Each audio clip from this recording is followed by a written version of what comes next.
les agradezco mucho, es un privilegio para este servidor estar con ustedes, estar acompañándoles aquí con nuestros hermanos que están acá, la directiva de JA y con todos los que están conectados en Facebook y en YouTube, que nos pasa también en la radio, porque este servidor labora en la radio, que de alguna manera YouTube se nos escapa, a veces se nos escapa que también estamos por ahí, pero saludos a quienes están conectados en YouTube y bendiciones para todos los que están en Facebook. Siempre hay que compartir estas transmisiones y hacer que más personas conozcan de nuestro Señor Jesucristo. Bueno, hoy vamos a conversar de un tema que he titulado ¿Cómo hace Dios para cumplir tus sueños? ¿Cómo hace Dios para cumplir tus sueños? Aunque en realidad el título debería ser ¿Cómo hace Dios para cumplir sus sueños en nuestras vidas? Pero ya vamos a hablar un poquito al respecto. Antes vamos a orar y vamos a pedirle al Señor que nos bendiga con su presencia, con el Espíritu Santo para estudiar la palabra de Dios hoy. Padre querido, gracias te damos porque nos das la bendición de poder compartir tu palabra. Gracias por todos nuestros hermanos que están conectados a la página oficial de Scandia en el Facebook, en YouTube. Gracias por quienes están acá trabajando arduamente para que esta sociedad de jóvenes se haga realidad. Gracias por tus misericordias. Por favor, ayúdanos a comprender que tú, oh Dios, estás dirigiendo nuestras vidas a través de tu palabra. Ayúdanos a apreciar estas lecciones. En el nombre de Jesús, amén.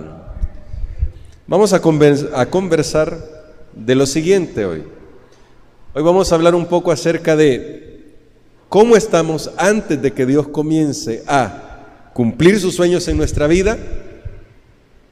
¿Qué hace Dios para prepararnos en el camino para que cumplamos los sueños que Él tiene para nosotros? Y finalmente, ¿cuál es el resultado, ¿no? Cómo Dios nos lleva al lugar donde Él quiere que nosotros estemos. Y para eso vamos a estudiar un poco de la vida de un personaje conocidísimo en la Biblia, pero que tiene algunas lecciones muy interesantes que nosotros vamos a compartir. ¿A quiénes les gusta leer acá? A los que están conectados ahí levanten la mano también. Excelente, me gusta que aquí a todos acá y a los que están en Facebook y en YouTube también, en la sintonía, ahí levanten la manito, ahí un emoticón ahí para eso, pueden levantar la mano. A mí me gusta leer y si hay algo que un buen libro debe tener es un buen comienzo. A mí me gusta mucho la literatura, así propiamente la literatura, me gusta leer a García Márquez, a Borges. Bueno, leo también a poesía, al poeta mexicano Octavio Paz, bueno, dije Borges, a Julio Cortázar. Bueno, hay varios autores que a mí me gustan mucho y me gusta cómo inician sus libros. El por excelencia, Miguel de Cervantes, ¿no? Que hace poco se celebró que su muerte, y que coincidía también, él murió un día 22 de abril, pero coincidió que se reconoció su muerte el 23 de abril y por eso también parte del día del libro, que fue el día de ayer. Así que me gustan mucho sus libros y todos reconocemos rápidamente a un libro y a un autor por el comienzo. Por ejemplo, ¿quién no ha oído hablar o esta introducción? En un lugar de la Mancha de cuyo nombre no quiero acordarme. Esa introducción es conocidísima, incluso si no hubiéramos leído el libro, casi todo el mundo sabe que se refiere al Quijote de la Mancha.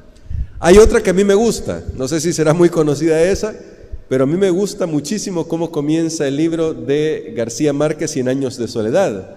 Muchos años después, frente al pelotón de fusilamiento, el coronel Aureliano Buendía recordaría el día en que su padre lo llevó a conocer el hielo. ¿Saben por qué los inicios son tan importantes? Porque los inicios nos dicen algo de lo que vamos a saber en la lectura. Los inicios de los buenos libros siempre nos cuentan algún detalle. Y yo siempre me he hecho la pregunta, ¿qué pasaría si yo supiera que voy a ser el personaje central de una historia? ¿Qué pasaría? Vamos a destacar algunos pasajes, no vamos a leer toda la narración, pero sí vamos a hablar de José, de los sueños que José tenía, pero de los sueños que Dios puso en José para que José pudiera hacerlo realidad. Hay una escritora española que se llama Concepción Arenal que decía: Dios no te hubiera dado sueños sin darte la capacidad de hacerlos realidad. Y yo creo en eso. Dios nos da sueños y también nos da la capacidad de hacerlos realidad. Pero, ¿cómo hace Dios? ¿Cómo hace Dios para que esos sueños se hagan realidad? Pues todo comienza aquí. Generalmente romantizamos a algunos personajes. Ustedes se han dado cuenta de eso, ¿verdad? Los seres humanos somos así. Cuando vemos un personaje, cuando nos encontramos con un personaje, nos gusta romantizarlo. La historia es así.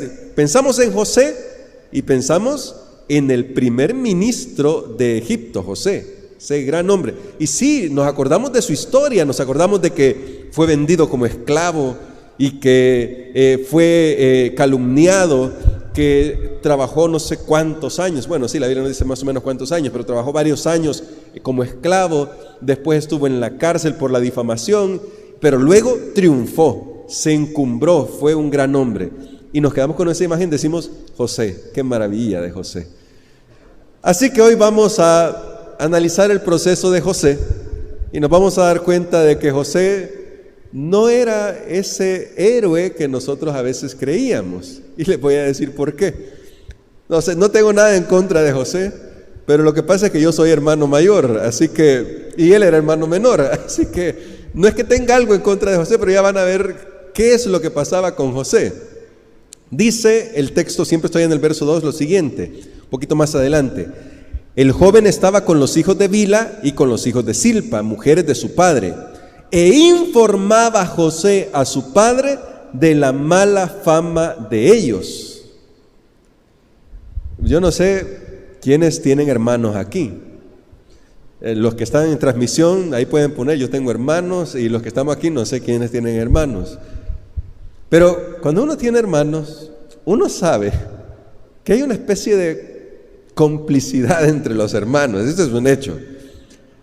¿Qué pasa? ¿Cómo se le llama a la persona que está listo para señalar al otro en la casa? ¿Saben cómo se le llama? ¿O cómo le llamamos en mi casa?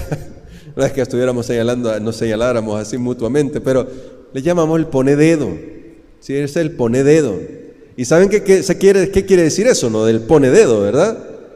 Ustedes saben qué quiere decir el pone dedo, ¿verdad? Es que este es un entremetido, o decirlo más lisamente, es un metido. Y José parece que era así. José informaba de la mala fama de ellos, y está bien, yo estoy de acuerdo con que los hermanos de José eran malvados, y no creo que el padre de los hermanos de José, Jacob, no lo supiera. El problema aquí es que José se estaba metiendo en problemas. Dice el verso 3: Israel amaba a José. Esto era un problema de Israel, no nos vamos a meter en ese problema. Pero Israel amaba a José más que a todos sus hijos, porque lo había tenido en su vejez. Y le hizo una túnica de diversos colores. Noten estos algunos elementos que nos van armando la historia y el carácter que José tenía acá.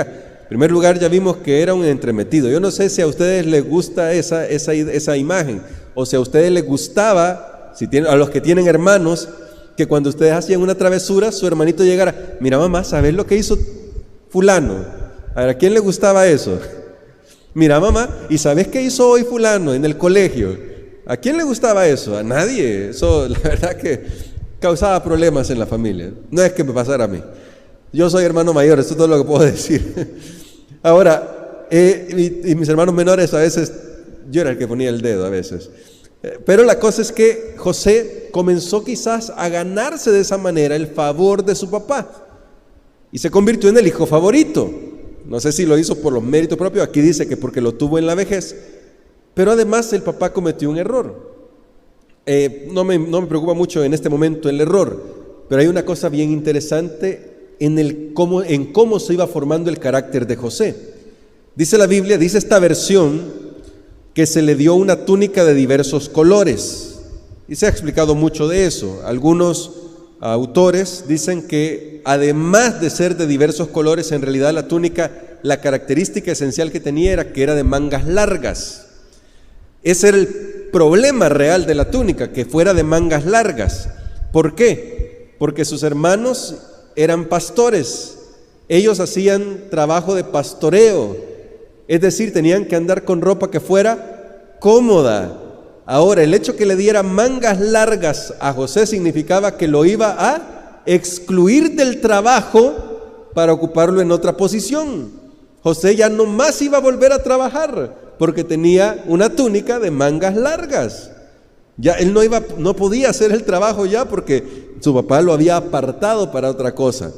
Esto comenzó a afectar el carácter de José. Y noten las palabras que estoy usando. Comenzó a afectar el carácter de José. Y ya verán por qué. Verso 4. Al ver sus hermanos que su padre lo amaba más que a todos ellos, lo aborrecían y no podían hablarle pacíficamente. Ahora otra pregunta. Sinceramente, ¿no? Esto es una pregunta sincera, no tienen que responderme si no quieren, ahí lo pueden dejar en la caja de comentarios, si no quieren tampoco, no vaya a ser. ¿Ustedes se dan cuenta cuando no le caen bien a alguien? A ver, sinceramente, ¿ustedes son capaces de darse cuenta cuando no le caen bien a alguien? ¿Ustedes creen que José no sabía que no le caía bien a sus hermanos? Si yo sé que no le caigo bien a alguien, vean lo que pasa en el verso 5. Tuvo José un sueño, ¿y a quién se los contó? A ver, ¿a quién se los contó? A sus hermanos. Pero el sueño es muy interesante. Tuvo José un sueño y se lo contó a sus hermanos y ellos llegaron a aborrecerlo más todavía. Él les dijo: oíd ahora este sueño que he tenido. Estábamos atando manojos en medio del campo y mi manojo se levantaba y se quedaba derecho y vuestros manojos estaban alrededor y se inclinaban ante el mío. Pregunta: ¿necesita mucha interpretación este sueño, sí o no? No, ¿verdad? Este sueño no necesita gran interpretación. Les estaba diciendo una cosa seria ahí. Por eso les digo, imagínense, José ya sabe que no les cae bien a sus hermanos, pero mucho tacto no tenía. Porque va y le dice: ¿saben qué? Tuve un sueño.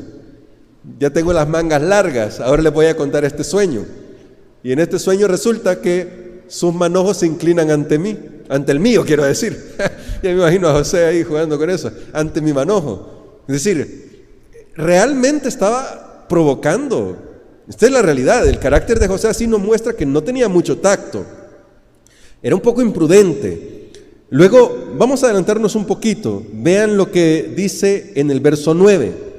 Después tuvo otro sueño y no contento con lo que ya la reacción que había recibido, va y se los cuenta de nuevo.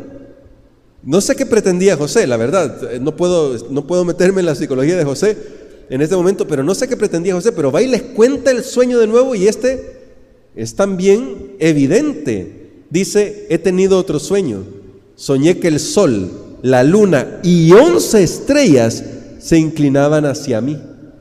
Y lo contó a su padre y a sus hermanos. Su padre le reprendió y dijo: ¿qué sueño es este que tuviste? ¿Acaso vendremos yo, tu madre y tus hermanos, a postrarnos en tierra ante ti? Sus hermanos le tenían envidia, pero su padre meditaba en esto. ¿Saben por qué me llama esto la atención? Porque generalmente vemos este texto y decimos: Dios le dio esos sueños. Sí, y yo estoy consciente, Dios le dio esos sueños. Eso no se puede negar. Dios le dio estos sueños porque Dios quería hacer algo con José, algo grande. Pero, sinceramente, este José, que es un poco imprudente porque ya sabe que no cae bien, pero todavía encima les restriega, decimos nosotros, ¿verdad? Restriega en la cara a sus hermanos que él es el favorito, que usa mangas largas y que además tiene sueños en los que evidentemente ellos se van a inclinar ante él. Mucho tacto no tiene, es imprudente, es un poco entremetido. Y mi pregunta aquí es, cuando leo este pasaje, ¿podía Dios cumplir los sueños que él tenía, que Dios tenía para José, con este José de 17 años? Y mi respuesta personal, mi respuesta es no podía. Dios no podía cumplir estos sueños con este José de 17 años, era muy imprudente, era falto de tacto, le faltaba un poco de esa sabiduría que obviamente se la conocemos después, más adelante, pero no es este José. Así que Dios tenía que hacer algo con José. Dios tenía que hacer algo con José para poder alinearlo. Porque este José de 17 años, ¿qué hubiera pasado si se le hubiera dado el cumplimiento de todos esos sueños con el carácter que tenía? No sé, solo me estoy imaginando, no nos vamos a meter más en ese tema, pero yo me pregunto, ¿qué hubiera pasado? Pero como Dios sabe el fin desde el principio, comenzó a trabajar en la vida de José. Y lo hizo de una manera que definitivamente a nosotros nos resulta bastante chocante. Pero, y quiero enfatizar esto, lo que a nosotros nos resulta bastante chocante, a veces será el método que Dios use para pulir aquello que sabe que debe ser pulido en nuestro carácter. Es más, eso es lo que sucede con las cosas preciosas. En la Biblia se nos presenta esa imagen. Por ejemplo, se nos presenta a Dios como el orfebre divino que está frente al horno de fuego mientras está purificando el oro. Y noten, para purificar el oro se necesita un horno de fuego. Para sacar lo mejor de los diamantes, ¿qué se necesita hacer con ellos? Cortarlos hasta que pueda dar la forma y el brillo que se necesita de ellos, hasta pulirlos como deben estar. Es decir, se necesita pasar por la prueba. Algo que a los seres humanos no nos agrada del todo, pero que es lo que necesitamos mientras pasamos por este mundo a fin de que nuestro carácter sea pulido, se le quiten las aristas que tiene, porque nuestro carácter tiene demasiadas aristas. Y tal vez lo que deberíamos hacer más bien es permitir que Dios sea nuestro Dios personal, número 1. Número 2, caminar cada día con Dios. Y número 3, esperar en Dios. Es la paciencia. Esperar que Dios sabe el mejor momento para cada uno de nosotros.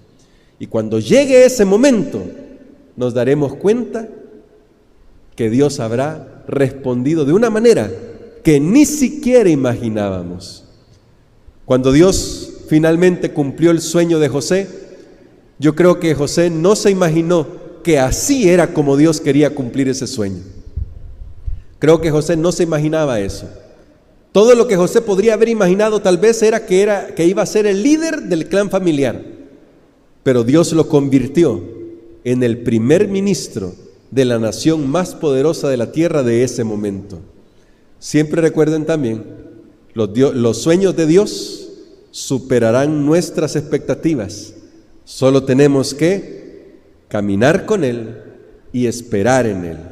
Así Dios podrá cumplir sus sueños en nuestras vidas. Muchas gracias por su atención y que Dios les bendiga y que podamos andar este caminar con Cristo, que tendrá sus altos y sus bajos, pero con Cristo, porque con Cristo tenemos asegurado que los sueños que Él tiene para nosotros se van a cumplir. El mayor de todos es que estemos en la eternidad con Él, en la Canaán celestial. Así que, mis queridos, que podamos cumplir ese sueño con su ayuda. Bendiciones.